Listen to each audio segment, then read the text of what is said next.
안녕하세요. 금일 강좌를 맡은 대림대학교 김규정 교수입니다. 금일 제가 맡은 과목은 중대재해처벌법 대응을 위한 전기안전관리라는 테마로 주제를 정했는데요. 지금부터 시작하도록 하겠습니다. 저는 처음에는 전기공학을 공부했습니다. 그래서 전기 설계 쪽으로 해오다가 어느 순간 상당히 옛날 얘기였죠. 그 당시에는 안전이 그렇게 중요시 여겨지지 않을 때다 보니까 안전에 다시 관심을 갖고 위험 관리를 좀 공부를 했었습니다. 그러다 계속 이어서 이제 안전공학 하면서 현재는 대림대학교에서 학생들에게 전기 안전을 가르치고 있습니다. 제가 이번에 맡은 강좌가 중대재해처벌법에 관한 법률을 대응하기 위한 전기 안전관리 측면에서 어떤 식으로 사장님들이 대책을 마련해야 될지 그런 내용으로 준비를 해봤습니다. 우리가 잘 알고 있는 중대재해처벌법이 이제 최근에 제정이 되어서 시행이 되면서 많은 사업장에서 혼란을 겪고 있는 것으로 알고 있습니다. 법률적인 사항은 제가 법률가가 아니기 때문에 잘 모르지만 사고 예방을 위해서는 어떤 과학자로서 아니면 안전을 하는 연구자로서 나름대로 한번 준비를 해봤습니다. 일단 제정 이유를 법률에서 설명을 하고 있습니다. 그 내용을 보시면은 일단 사망사고를 줄이자 그런 게 하나 있었고, 그다음에 사업장 등에서 중대산업재해를 예방하기 위해서 어떤 기업에서 조직 문화나 안전관리 시스템을 철저하게 준비하자 이런 취지로 제정했다고 되어 있습니다. 실제로 이제 내용을 한번 살펴보시면은 기본적으로 이제 현대중공업에서 하청 근로자가 계속해서 사고가 나서 사망을 하는 사례가 있었죠. 그리고 또 사회적인 문제가 되었었지만 태안발전소에서도 비정규직 하청 근로자가 또 사망을 하면서 안전에 대한 어떤 사회적 관심이 굉장히 높아지고 있을 때였습니다. 그러다가 또다시 이천 물류 공장에서 같은 사고의 반복 사고로 인해 가지고 또 한 38명이라는 비정규직 일용직 근로자들이었죠. 다 사망을 하면서 사회적으로 이제 문제가 되었던 게 기본적으로 위험을 외주화하고 있다. 이런 사회적 명제가 굉장히 이슈가 되었죠. 그렇게 하다 보니까 이 위험 외주화, 하청업체 근로자들에 대한 어떤 사고 예방을 위한 노력을 원청에서도 해야 되지 않느냐, 그런 취지에서 중대재해처벌법이 만들어지게 됩니다. 그래서 이 중대재해처벌법에 대한 정의를 살펴보면은 간단합니다. 중대산업재해하고 중대시민재해라고 나누고 있는데, 저는 이제 산업 현장에서 이야기하고 있는 중대산업재해를 먼저 설명을 드리도록 하겠습니다. 그래서 사망자가 발생을 하거나 아니면 6개월 이상 중상자가 동시사고로 2명 이상 발생했을 때는 중대산업재해라고 정의를 했죠. 우리가 이야기하는 중대사고하고 유사한 개념으로 받아들이게 됩니다. 그렇게 해서 사업주, 그러니까 최고 경영자가 책임져야 될 책무를 사업 또는 사업장으로 이야기를 하고 있죠. 이 당시 이게 제정될 때 사업은 이제 가장 대표적인 예가 프리랜서까지 다 포함하는, 혹은 프랜차이즈까지 다 포함하는 그런 어떤 실질적인 지배를 하고 있는 어떤 사업주, 혹은 장소적인 측면에서 한 사업장에서 원청, 하청업체 외부 인력까지 다 아우를 수 있는 그런 안전관리 체계가 필요하지 않느냐, 이런 점에서 사업 또는 사업장의 사업주로 이렇게 정의를 하고 있죠. 그래서 첫 번째 사업주가 해야 될 내용이 이제 안전보건관리 체계 구축인데요. 여기에 대한 내용은 많은 분들이 강좌를 해왔기 때문에 저는 주로 이제 다른 측면에서 접근을 하려고 합니다. 그래서 안전보건관리 체계를 구축하는 그 내용보다는 실제로는 그 이행이 더 중요하게 될 겁니다. 그래서 그 이행이라는 것은 근본적인 내용이 법령에 따른 어떤 의무 조치, 법정 요구사항을 만족하기 위한 어떤 관리상의 조치, 그런 거를 이제 사업 또는 사업장에서 실질적 지배를 하는 사업주께서 관리를 하셔야 될 걸로 이해가 됩니다. 그래서 오늘 제가 준비한 내용은 기본적으로 사고를 예방하기 위해서, 사망사고를 예방하기 위해서 전기 안전적인 측면에서 사업주분들이 어떻게 조치를 해야 될지 그런 내용을 기준으로 정리를 해봤습니다. 먼저 이제 안전에 대한 기본 개념인데요.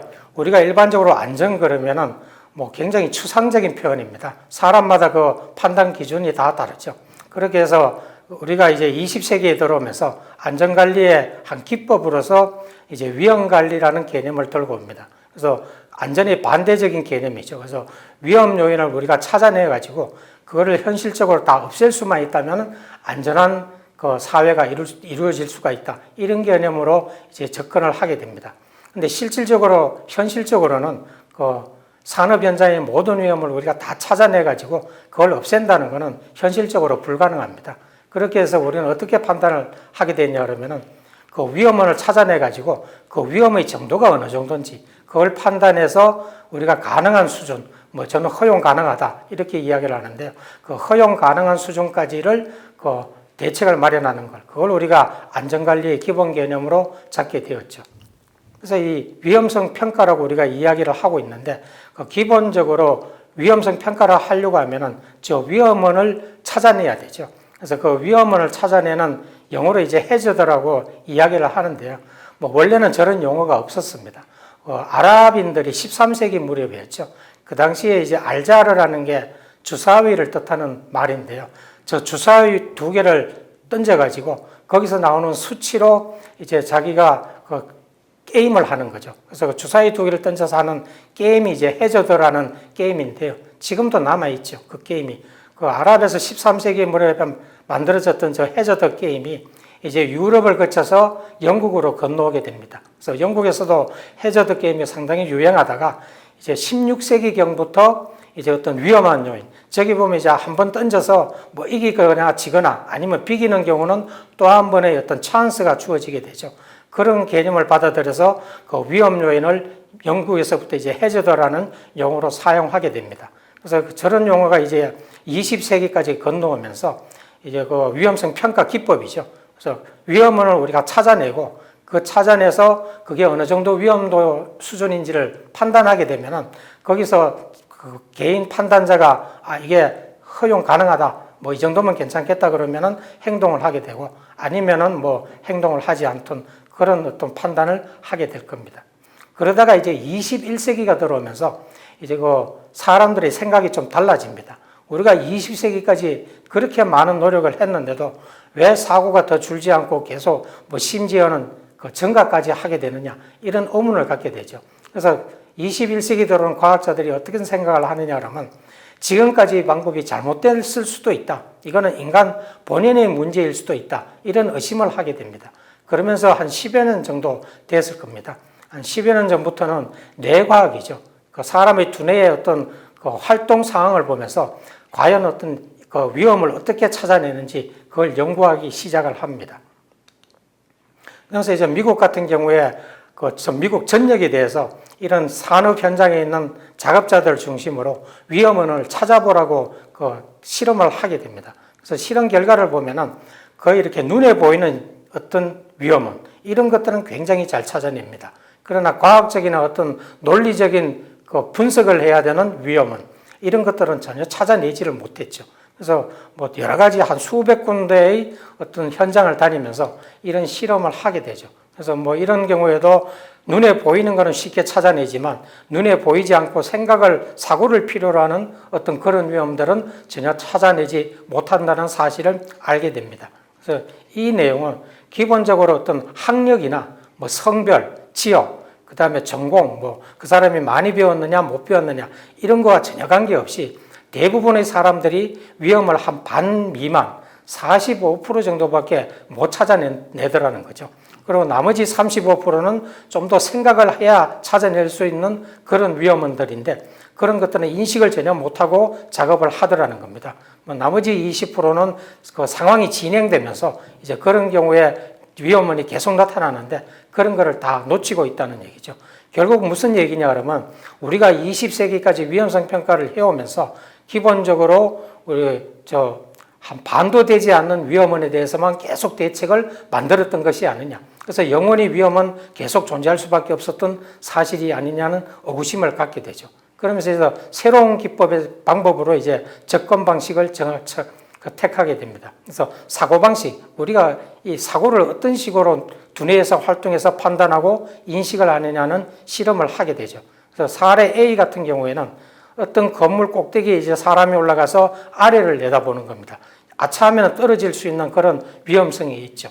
그래서 대부분의 사람들은 저런 경우에 굉장히 두려움을 많이 느끼고 접근하기도 힘들어하고 가게 되면 어지럽고 그냥 현기증 느끼고 그런 불안감을 나타내게 되죠.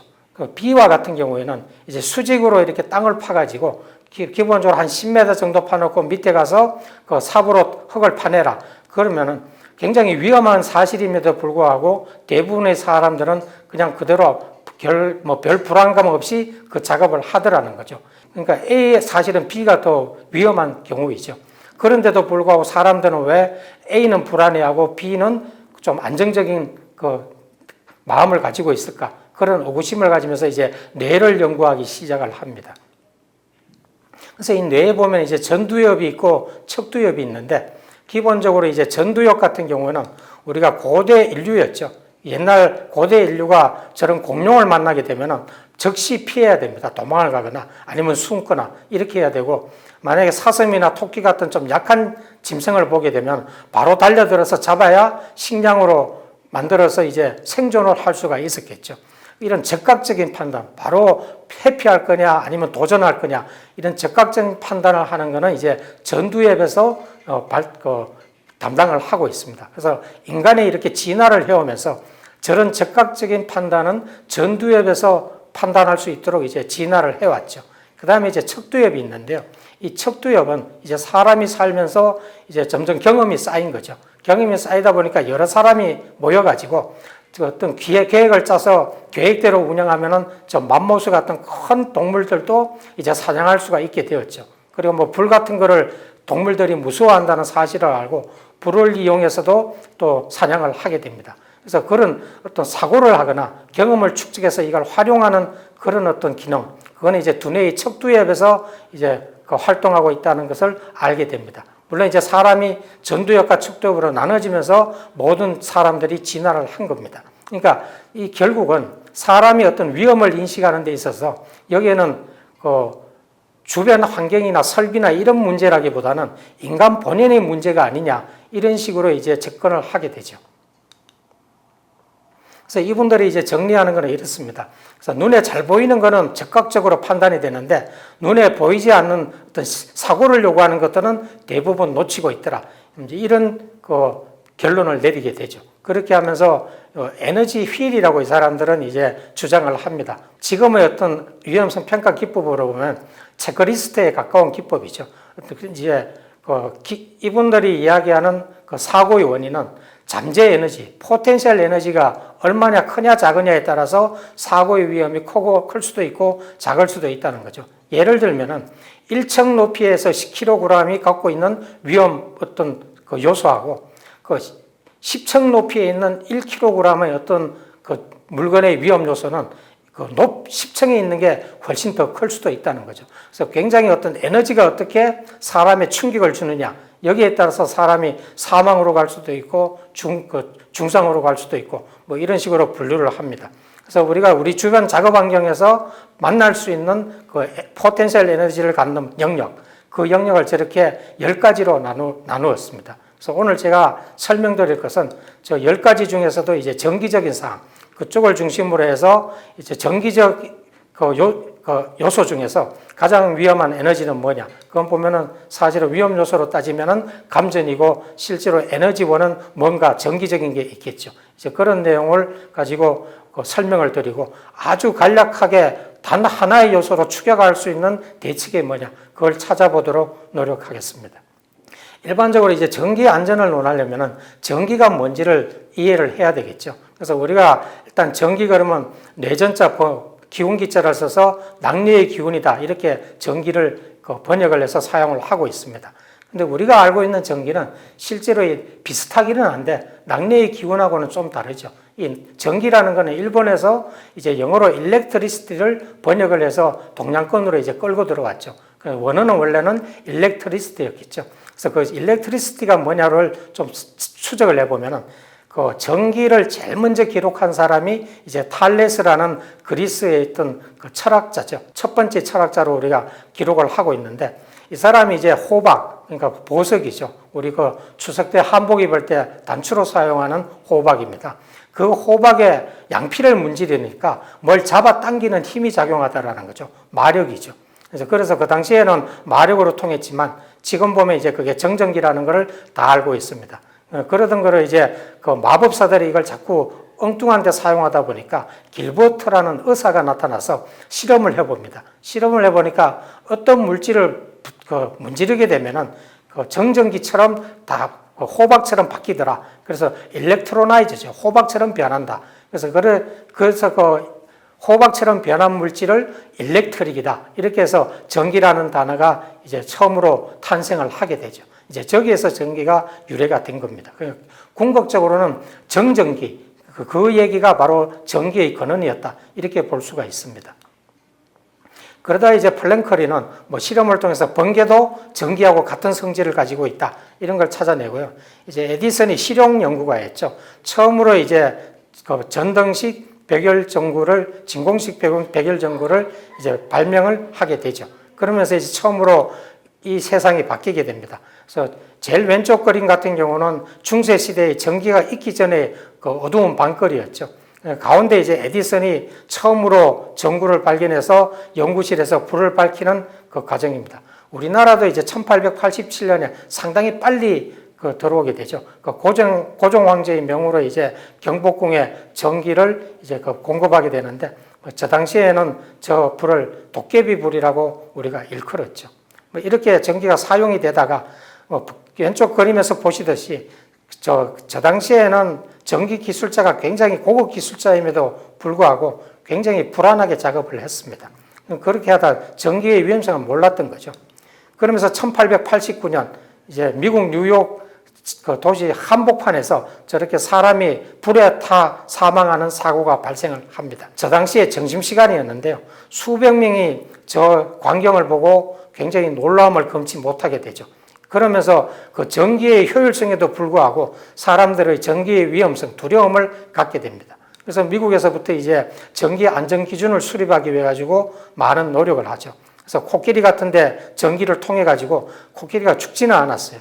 그냥 불이 붙어서 굉장히 고통스러워하는 모습을 보기도 하고, 그다음 또 말에 대해서 또 실험을 하죠. 전기를 흘려가지고 말이 죽었다면서 나오는데 다시 의식을 차려서 깨어나기도 하고, 그래서 사람들이 이제 사람 체중하고 비슷한 좀 작은 동물들, 뭐 돼지 아니면 개, 뭐 양, 이 정도를 중심으로 해서 계속 실험을 하게 됩니다. 그러면서 찾아낸 것이 그 전기가 위험한 요소는 전류하고 지속 시간이다. 여기에 의해서 결국은 사망한다는 것을 찾아내게 됩니다.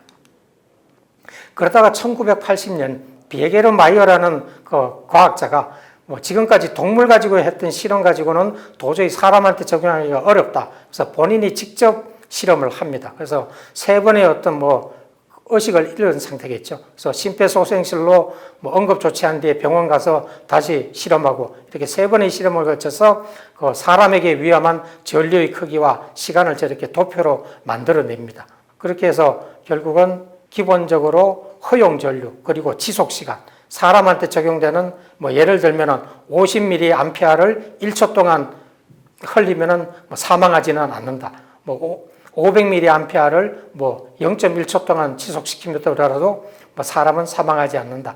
이런 어떤 기준을 수립하게 됩니다. 이로부터 이제 모든 것들이 안전 기준을 만들기 시작을 하죠. 그래서 이건 결국은 사람을 다치게 하는 것은 전류인데, 전류라는 것은 뭐냐 그러면 기본적으로 모든 물체에는 양성자가 있고 전자가 있죠. 그래서 저 전자를 어떤 기술적인 조치를 가해서 움직이게 하면은 결국은 그 전자에 흐르는 것을 우리가 전류라고 이름을 붙인 겁니다. 결국은 전류가 흐르게 되면은 그 사람이 다칠 수가 있다. 이런 걸 알 수가 있죠.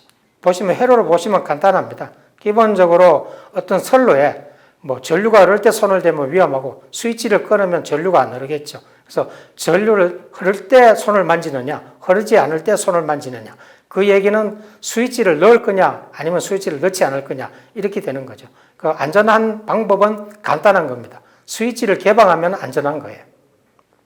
근데 실질적으로 현장에 가보면 전기 설비가 굉장히 많죠. 저렇게 스위치가 어마어마한 양으로 설치가 되어 있습니다.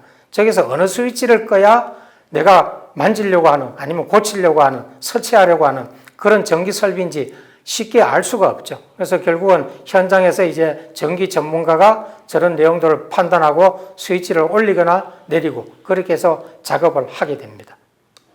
이때 작업을 할 때 뭐 스위치를 내려놓고 작업하는데 스위치가 굉장히 많으니까 다른 사람이 와서 만약 손을 대게 되면은 감전 사고가 발생을 하게 되겠죠. 그래서 그 작업하러 가는 사람은 저렇게 스위치에 다른 사람들이 손을 대지 못하도록 반드시 저런 잠금장치, 자물쇠죠. 자물쇠를 잠그고 열쇠를 가지고 이제 작업하러 갔다가 그러면 다른 사람들이 와서 저 스위치를 올릴 수가 없겠죠. 그래서 작업이 끝나면은 그 작업자가 와서 열쇠를 열고 그 다음에 스위치를 올리도록 하는 그런 기법입니다.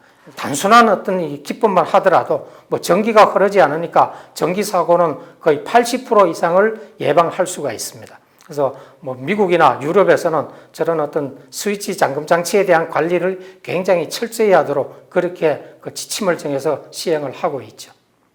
그래서 뭐 이제 마지막 슬라이드가 되겠는데요. 기본적으로 감전 사고 예방을 하는 것은 아주 단순합니다. 기본적으로 이제 말씀하시는 정전 작업, 이제 스위치를 내리고 반드시 작업하도록 하면 되죠. 그래서 결국은 그 전기 안전을 위한 사업주의 관리상 조치는 뭐냐? 기본적으로 정전 작업을 하도록 방침을 정해 주시면 됩니다. 방침을 정하고 그다음에 이제 어떤 뭐 중대재해처벌법에서 요구하는 기준이겠죠. 점검하고 확인하는 것을 반기별로 그 지시를 한 후에 보고를 받으시면 되죠. 그래서 그게 뭐 전혀 문제가 없다. 반드시 정전 작업으로 시행되고 있고 그렇게 우리는 정착이 되었다. 이러면은 전기 사망 사고의 80%는 뭐 예방할 수 있다. 아주 간단합니다. 이제 그 위에도 이제 설비 대책, 나머지 한 20% 정도죠. 접지와 누전 차단기로 처리하는 방식이 있고요. 이제 사고를 가장 많이 내는 한 요소가 외부 인력이죠. 외부 인력이 이제 뭐 일반적으로 전기 작업자가 들어올 경우에는 뭐 그 사람들은 전기 전문가니까 그렇게 사고 날 가능성이 작습니다. 그렇지만 일반 기계 설비나 뭐 건설 장비 이런 걸 들고서 하는 분들은 전기 작업자가 아니다 보니까 굉장히 사고 날 가능성이 높습니다. 그래서 이런 분들에 대한 작업자에 대한 관리, 이것 또한 또 중요한 내용이 될 거라고 생각합니다. 그래서 이 부분은 뭐 다음 시간에 다음 강좌를 통해서 또 자세히 설명하도록 하겠습니다. 끝까지 시청해 주셔서 감사합니다. 다음 강좌에서 뵙겠습니다.